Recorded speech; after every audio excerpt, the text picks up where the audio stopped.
Uma Vida de Vitória, A Viagem, parte 4. Passei uma linda e inesquecível experiência naqueles 8 dias.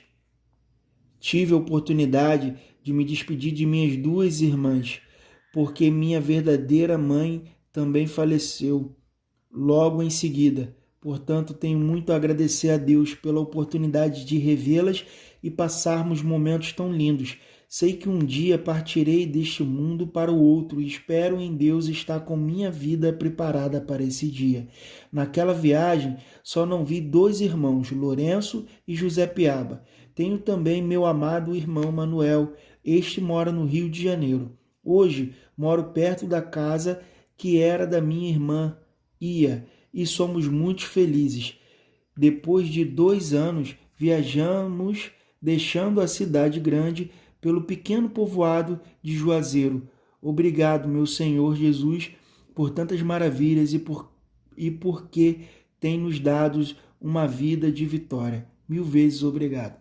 Então, no último vídeo eu não tinha percebido que faltava tão pouco, né? Então, o vídeo já estava se prolongando, eu pausei o vídeo e vou aproveitar esse vídeo aqui para poder fazer algumas considerações até aqui, né, do que nós lemos. Essa viagem que foi feita aí, a tia Maria, ela tinha câncer, estava sobre a vida e a morte, e Deus providenciou essa viagem para minha mãe, né, até lá. Lá chegando, ela foi muito bem recebida, como relata no livro, né? E depois retornou. Aí no final desse capítulo, ela fala que nós fomos morar no Rio Grande do Norte, né?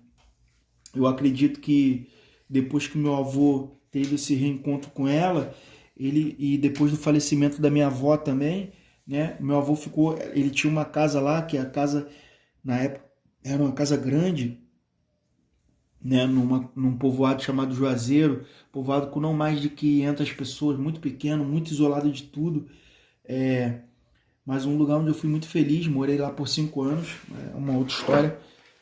Então, meu pai, o meu avô sentiu no coração de doar a casa dele para o meu pai e minha mãe. Nós morávamos aqui no Rio de aluguel e muitas das vezes de favor. Meu pai nessa época tinha se aposentado pelos problemas psiquiátricos dele, né? Recebia um salário mínimo só para criar 3 crianças, né? Minha mãe trabalhava e era muito sacrificante para ela também. Então eles decidiram se mudar para o Rio Grande do Norte e morar nessa casa que o meu avô estava doando para eles. E o meu avô construiu uma outra casa do lado, né? Porque lá você mesmo fabrica os tijolos. O meu avô tinha noção de pedreiro, né? Tinha algumas noções de pedreiro. Então, ele construiu uma casinha que eu lembro, eram 3 cômodos só. Era a sala onde ele dormia na rede, era a cozinha e o banheiro, né? Mas era ao lado da nossa casa. Então, a gente tinha uma comunhão ali durante o tempo. E meu pai pegou tudo na época que nós tínhamos, colocou dentro de um ônibus de excursão. Eu lembro da Aviação São Geraldo. Nós passamos 2 dias dentro desse ônibus e chegamos no Rio Grande do Norte apenas com a roupa do corpo. Não tínhamos nenhum eletrodoméstico, não tínhamos televisão, fogão, geladeira. Fomos conquistando tudo aos poucos. Eu não lembro se tivemos ajuda, mas eu lembro que geladeira, fogão, esse pesado aí meu pai comprou com muito sacrifício, né? Posteriormente, meu pai começou a fazer salgados, doce. Meu pai, ele trabalhava, ele fazia de tudo um pouco. Ele chegou a trabalhar aqui no Rio como padeiro, aqueles que passam nas ruas buzinando, aquela buzininha, né? Então ele começou a fazer esse tipo de trabalho lá, que era um trabalho que ninguém conhecia, né? Que não era um trabalho corriqueiro lá na época. Então minha mãe fazia bolos, ele cortava em pedaços. Lá tem muitas fábricas de telhas, as chamadas cerâmicas. Então nós íamos nas cerâmicas, vendíamos aqueles bolos e conseguíamos uma renda extra para ir conseguindo alguma coisa a mais. O meu irmão, como ela falou, também era enfermo, teve câncer, né? Já nasceu com câncer, então foi uma infância bem sacrificante. Ele ganhava uma ajuda do governo, passou a ganhar uma ajuda do governo um pouco depois que a gente chegou lá, foi quando melhorou também um pouco a nossa situação financeira, que era bem precária, né? E ele passou a ganhar essa ajuda aí do governo, né? Posteriormente a isso, eu passei 5 anos lá, quando eu fiz meus 13 anos, a minha avó, a minha tia Célia, que minha mãe citou aí num dessas partes, desses primeiros capítulos, me convidou para morar com ela aqui no Rio.